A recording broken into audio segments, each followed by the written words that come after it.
Bonjour, je m'appelle Hortense, j'ai 27 ans et je viens ici pour parler de mon expérience avec Dieu. Alors, j'ai grandi dans une famille catholique pratiquante, donc aussi loin que je me souvienne, j'ai toujours été à la messe le dimanche. Le bon Dieu a toujours fait partie intégrante de nos vies, c'était Dieu premier servi, toujours. J'ai eu un parcours donc assez classique jusqu'au collège où j'ai eu une maladie, j'ai eu une méningite. J'ai eu énormément de chance d'en sortir vivante et quasiment indemne, alors que les autres personnes qui ont eu la méningite au même moment que moi n'ont pas eu cette chance de vivre. J'ai longtemps vécu en me disant fallait que je me réjouisse d'être en vie, mais en même temps je comprenais pas pourquoi j'étais en vie, pourquoi est-ce que moi j'avais survécu et pas les autres.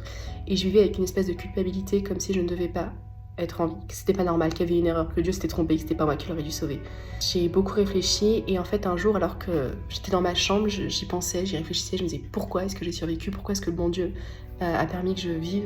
Et en fait à ce moment-là, j'ai cette phrase qui a résonné au fond de moi et qui m'a dit « Je veux que tu vives ».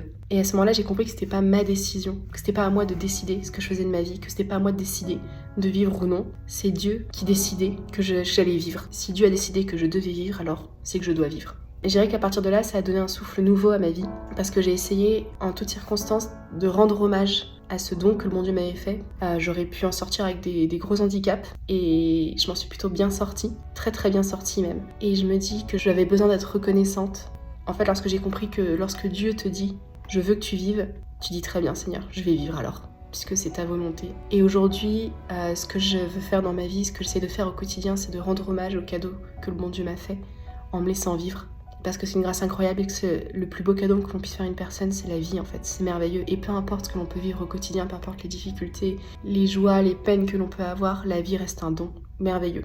Et tous les jours, il faut remercier le bon Dieu pour ça. Donc dans mon quotidien, depuis, ça m'a beaucoup réconfortée et apaisée. Et maintenant, le bon Dieu, je le vois un peu comme un ami, comme un frère et aussi comme un père. Je le vois beaucoup comme la figure paternelle du père qui veille sur son enfant. Et ça m'a énormément réconciliée avec le fait d'être en vie.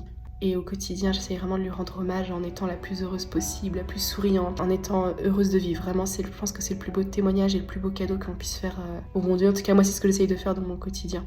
Donc, en rendant grâce à Dieu de cette vie qu'il m'a laissée.